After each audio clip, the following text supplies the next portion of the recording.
Pemirsa, Menteri Dalam Negeri Tito Karnavian menyebutkan Papua Selatan siap menjadi provinsi yang baru.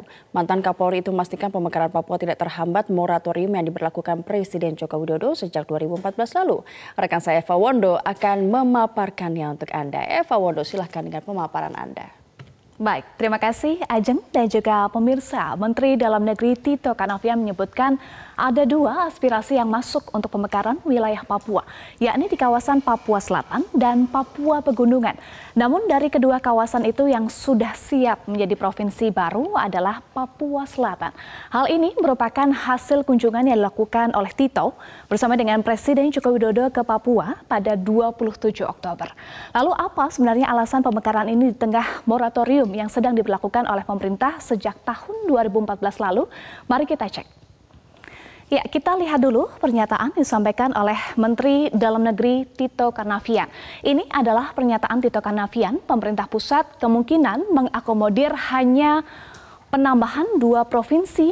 Ini yang sedang kami jajaki. Yang jelas Papua Selatan sudah oke.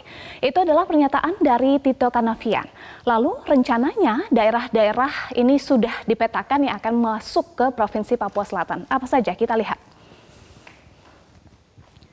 Iya, ini adalah daerah-daerah yang direncanakan akan masuk ke Provinsi Papua Selatan, yakni ada Kabupaten Asmat, lalu Kabupaten Bovendigol, lalu Kota Maroke, rencana pemekaran dari Kabupaten Maroke, lalu ada Kabupaten Mapi, dan juga Kabupaten Merauke.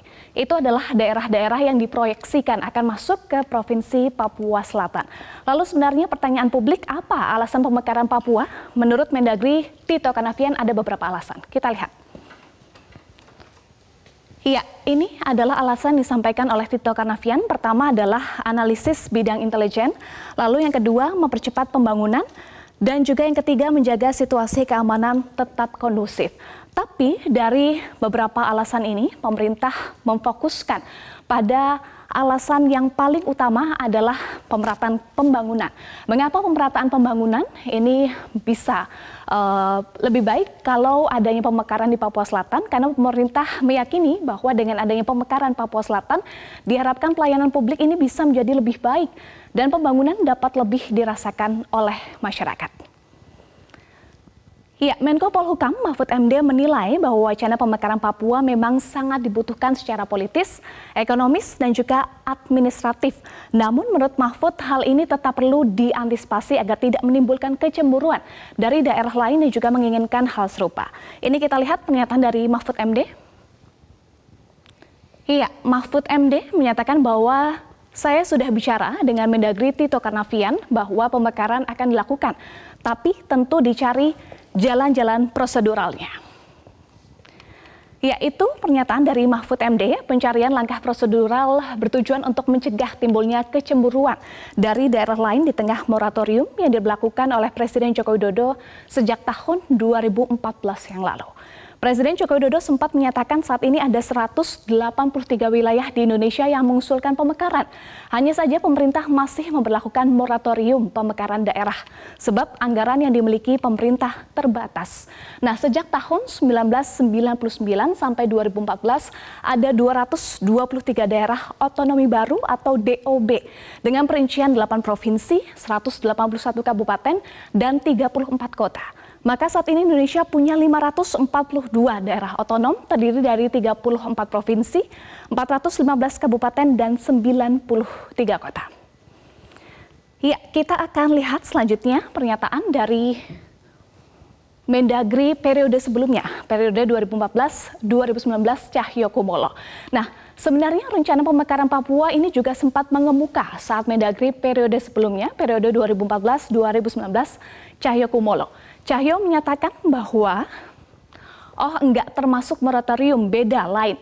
Ini dalam kebijakan strategis nasional, dasarnya sudah ada undang-undangnya, hanya tertunda saja. Jadi Cahyo menyatakan sudah ada dasar hukum untuk pemekaran Papua, hanya tertunda saja. Apa sebenarnya dasar hukumnya? Kita lihat. Ya, menurut Cahyokumolo sudah ada undang-undang yang mengatur pemekaran di Papua. Di antaranya adalah pasal 115 Undang-Undang Nomor 22 Tahun 1999 tentang pemerintahan daerah otonomi baru. Selanjutnya adalah Undang-Undang Nomor 45 tahun 1999 tentang pembentukan Provinsi Irian Jaya Tengah, Provinsi Irian Jaya Barat, Kabupaten Paniai, Kabupaten Mimika, Kabupaten Puncak Jaya, dan juga Sorong. Ya, tetapi pemerintah tidak ingin terburu-buru. Hingga saat ini pemerintah masih mengkaji lebih lanjut aturan pemekaran Papua Selatan.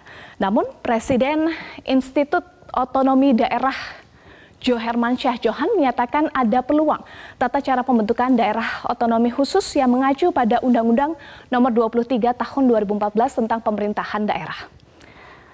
Ya, ini adalah Undang-Undang Nomor 23 Tahun 2014 tentang pemerintahan daerah. Ada dua cara pembentukan DOP, yakni usulan dari bawah yang diproses di pusat atau bottom up. Kemudian yang kedua adalah pembentukannya yang ditetapkan pemerintah pusat atau top down.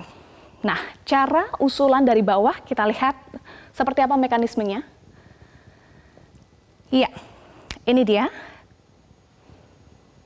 Ya, jadi cara usulan dari bawah memerlukan persetujuan kepala daerah dan DPRD daerah induk sampai pemerintah pusat dengan kajian dan evaluasi yang melibatkan tim independen.